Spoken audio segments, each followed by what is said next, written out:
The family sedan segment isn't the hotbed of activity it once was, but it continues to play an important role in many manufacturers' lineups. So, in a Camry and Accord world, can others stay relevant? Well, Subaru has updated their Legacy for 2018, and its calling card continues to be all-wheel drive. If you want a reasonably priced, all-wheel drive four-door car with mid-size dimensions, there's either the Ford Fusion or the Subaru Legacy. And unlike the Fusion, all trims of the Legacy come standard with four-wheel traction, and that's an important selling point here in the Northeast and other parts of the country where the roads get slippery. Factor in fuel economy and price, and the Legacy looks even better, if you're willing to sacrifice lots of power and driving dynamics. Now, if those aspects of car ownership aren't a big deal to you, this Legacy 2.5i Sport, a higher-end trim level, achieves 29 mpg in combined driving, boasts a driving range of over 530 miles, and checks in at only $29,300 when optioned with Subaru's EyeSight driver assist technology, an attractive trio for the frugally minded. Last redesigned for the 2015 model year, the Legacy is refreshed for 2018 with updated front and rear styling for a sportier look, retuned dampers for a softer yet more controlled ride, adjustments to the steering and brake pedal feel aimed at making the drive more engaging, a quieter cabin, and redesigned interior bits including a new steering wheel and updated tech. When I last drove this 5th-gen Legacy, I noted that the car was tricky to take off smoothly and that the ride was harsher than it should be. Well, Subaru addressed both areas of concern, reprogramming the electronics to provide the continuously variable transmission with smoother acceleration, and reworking the suspension to take more of an edge off of bumps. This car was supposed to lead the charge into mid-size relevancy for the brand, but 4 years later, staring in the face of the recently launched all-new Camry and Accord, the Legacy has once again capitulated to the banality of Father Time. Priced from $23,055 and available in 5 trims, the highest of which runs with a 6-cylinder engine, this here is the Legacy Sport. But don't let the name fool you.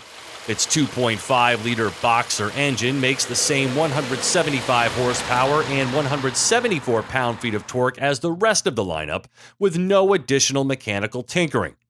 What you do get is upsized 18-inch wheels fitted with Goodyear all-season tires, keyless access with push-button start, a power moonroof, blue stitching which now includes the dash panel, gloss black and carbon fiber interior trim, chrome-accented rocker panels, and a unique sport grille. New items for 2018 include a subtle trunk spoiler, satin chrome mirrors with integrated turn signals, and LED fog lights, but unfortunately, the carpet doesn't match the drapes. So here are the Legacy's positives. It looks pretty sharp, in a Subaru kind of way.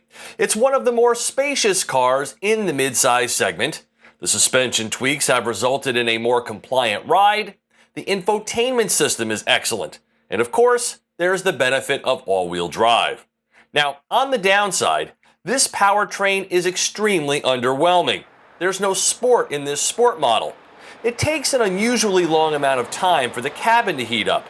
The stereo sounds like an old transistor radio, and I've noticed how susceptible this car is to crosswinds. At this point, it's probably best to wait and see what Subaru has in store for the next Legacy. That is rumored to be in the works sometime next year.